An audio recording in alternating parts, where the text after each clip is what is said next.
उदाहरण के तौर पे मानिए कि उसके पिता का धर्म हिंदू है और उसके माँ का धर्म मुसलमान। तो ऐसी स्थिति में जो पुत्र का जन्म होगा, आखिर उसका धर्म क्या होगा? ये डिसाइड किस तरीके से होगा कि आखिर उस लड़के का धर्म क्या होगा? इस इसे समझने के लिए सबसे पहले आपको समझना होगा हिंदू मैरिज एक्ट 1955 के सेक्शन 2। इसके लिए आपको देखना होगा हिंदू मैरिज एक्ट 1955 के सेक्शन 2 एक्सप्लेनेशन बी कहता है कि अगर कोई लड़का है जिसका अगर कोई लड़का या लड़की है अर्थात कोई संतान है जिसके माता पिता अलग अलग धर्मों से हैं, तो ऐसी स्थिति में इसे डिसाइड करने के लिए देखा जाएगा कि ब्रॉटअप अर्थात उस लड़के का ब्रॉटअप किस तरीके से हुआ है, पालन पोषण किस तरीके से हुआ है। इस संदर्भ में पालन पोषण से साधारणतः मतलब यह है कि उस लड़के का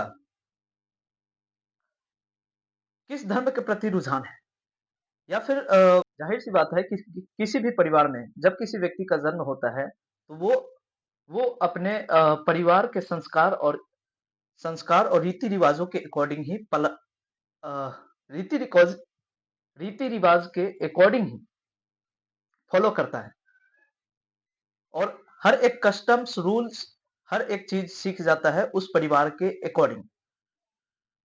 तो डिपेंड करता है कि वो लड़का अपने माता को अपने माता को फॉलो करता है या अपने पिता को फॉलो करता है। अर्थात अगर साधारण शब्दों में कहा जाए तो ये देखा जाएगा कि वो लड़का कौन सी धर्म को फॉलो करता है।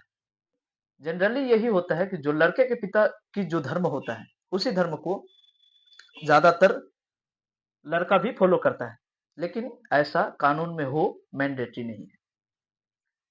ये भी हो सकता है कि वो लड़का अपने माता की धर्म को फॉलो करे और फिर जो उसकी माँ की धर्म है वही धर्म वो भी एक्सेप्ट करे, भले भले ही उसके पूर्वज या पिता या फिर अन्य पीढ़ियां कोई और टाइटल या फिर धर्म का धर्म का अनुसरण किया हो और वो लड़का करने से मना भी कर दे। हाँ, वो लड़का ऐसा कर सकता है।